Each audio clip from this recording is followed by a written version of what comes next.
On se retrouve aujourd'hui pour faire un marque-page. Donc je prends tout d'abord une feuille qui fait à peu près 15 centimètres de hauteur sur 10 centimètres, mais je fais un trait à 6 centimètres. Le trait, vous allez voir, il va me servir, comme je vais tamponner plusieurs choses les unes au-dessus des autres, il va me servir pour pas partir de travers. Il n'a pas le but de se voir, hein, c'est plus moi un point de repère pour savoir à peu près où je tamponne. Je fais 15 centimètres de hauteur parce que moi, je suis une grande amatrice de livres de poche. Enfin, je ne suis pas spécialement une grande amatrice de livres de poche, mais disons que je ne lis que des livres de poche. Voilà, mais je suis pas une grande lectrice. Voilà, c'est ce que je voulais dire. Mais quand je lis, vraiment, je préfère vraiment les livres de poche. Je trouve ça plus léger, plus facile à tenir en main. Et en plus, ça s'emporte partout parce que moi, j'aime bien les prendre, par exemple, quand j'ai un temps d'attente en salle d'attente, en vacances, en voiture. Et je trouve que ça s'abîme moins que quand on prend des gros livres. Si je mets dans la boîte à gants, dans mon sac à main et tout, bah forcément, c'est abîmé. Donc c'est vrai que moi, je préfère les livres de poche. Donc du coup, 15 centimètres, c'est largement suffisant. Si vous voulez faire ça pour des gros romans, des belles éditions, bah forcément, vous pouvez faire ça un petit peu plus haut et du coup, ça vous fera un petit peu plus de travail. Voilà. Donc, ensuite, je me choisis 3 tampons. 3, je pense que c'est un minimum. Enfin, quoique, après tout, pourquoi pas. Mais voilà, donc j'ai fait des caches au début. Donc, c'est-à-dire que je les ai tamponnés une première fois très grossièrement. Même si c'est pas très bien tamponné, c'est pas très grave. Je les ai tamponnés donc sur un papier de brouillon. Je suis venue les détourer en découpant bien sur le trait noir, cette fois-ci, sans laisser de petites marges. Et ça me fait des caches, voilà, pour venir les mettre par-dessus mes tamponnages que je fais et venir à nouveau tamponner sans que les traits se superposent les uns sur les autres. Donc c'est la technique du cache et moi j'aime beaucoup cette technique, je trouve que ça rend super bien, c'est vraiment sympa. Donc faites bien attention à vos premiers tamponnages, ce seront donc les formes que nous verrons en entier à la fin. Donc mettez-les où vous voulez, au milieu, en bas, en haut. Mais voilà, sachez qu'après les formes que vous allez venir mettre par la suite, elles viendront par derrière en fait. Hein. Donc voilà, c'est juste, faut l'avoir un petit peu en tête pour faire ces placements. Moi, j'avais pas de bol, mes petits papiers venaient se coller à chaque fois sur mes petits tampons, j'étais obligée de les replacer à chaque fois. Mais voilà, vous voyez, petit à petit, la carte se forme. Il faut faire ça, moi je dis souvent, calmement, parce qu'il faut pas se tromper, il faut bien mettre son cache où il faut faire attention qu'il n'y ait pas les deux mêmes formes qui se touchent. Donc moi j'ai pris 3 formes, après pourquoi pas, vous pouvez faire 1 sur 2, vous pouvez mettre 4-5 formes, comme vous voulez. Donc une fois que vous avez fait toute votre hauteur, surtout vous ne jetez pas les caches parce que déjà on va s'en resservir pour travailler un petit peu le côté gauche.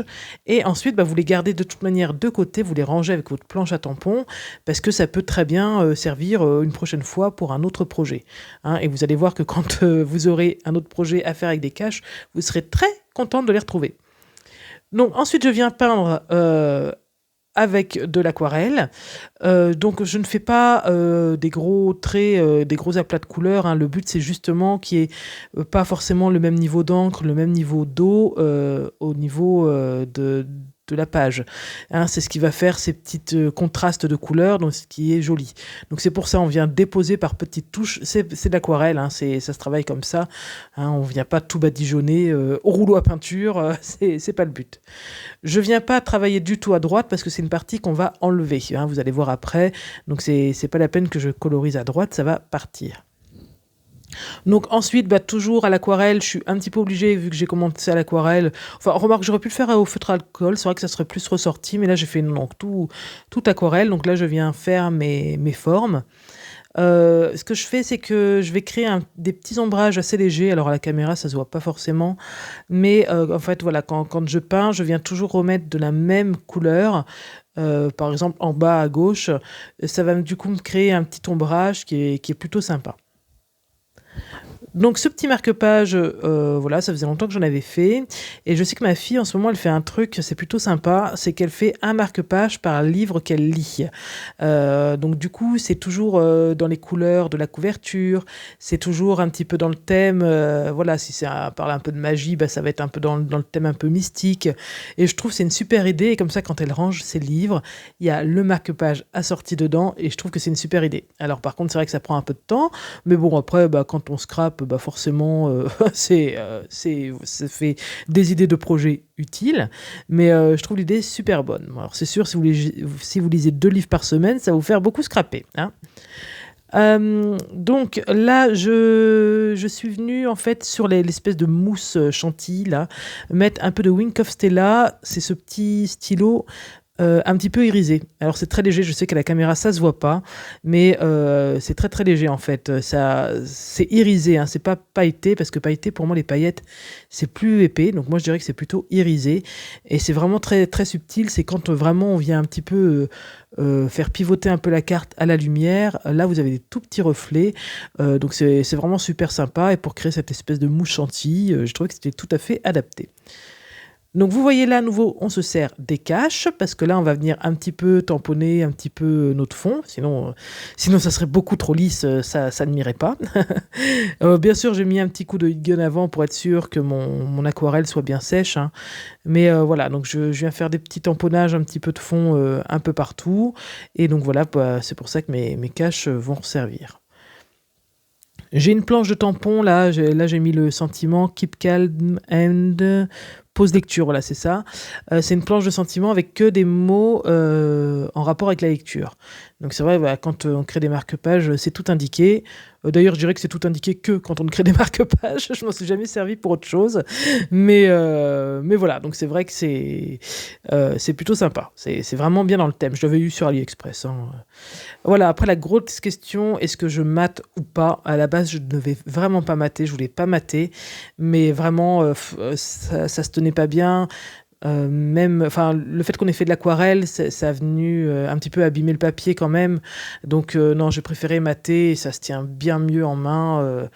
De toute manière, une fois que j'ai collé sur mon matage noir, le temps que je fasse le petit bijou là, j'ai mis ça dans ma presse, dans ma machine de découpe. C'est souvent ce que je fais quand je fais de l'aquarelle, quand je peux, quand il n'y a pas de mousse 3D, de choses comme ça. Et c'est vrai que du coup, ça ressort hyper plat, et ça, c'est vraiment bien, ça reste bien plat. Donc ça, c'est vrai que si vous avez l'occasion de le faire quand vous faites un peu d'aquarelle, c'est pas toujours possible, mais si vous avez l'occasion de le faire, faites-le, ça vient bien réaplatir le projet, et ça le met bien net. Donc je fais ce petit bijou, j'ai mis une petite sucette parce que je trouvais que voilà, comme j'avais mis des petits gâteaux, des petits croissants, ça allait bien, hein, c'était gourmand, donc ça allait bien avec, même au niveau des coloris. Donc les sucettes, je les ai mais depuis des années, mais vraiment des années, je dirais au moins 5 ans, ou oui 5 ans je dirais peut-être. Je les avais eues sur AliExpress, donc je sais pas si elles se font toujours. J'avais eu aussi des petits paquets de bonbons aussi, que j'ai toujours d'ailleurs, parce que c'était un lot de 6-7, bon, franchement on s'en sert pas tous les jours. Donc, et c'est vrai que c'est super sympa. Et comme ça, c'est bien parce que ça fait un petit bijou qui dépasse du livre.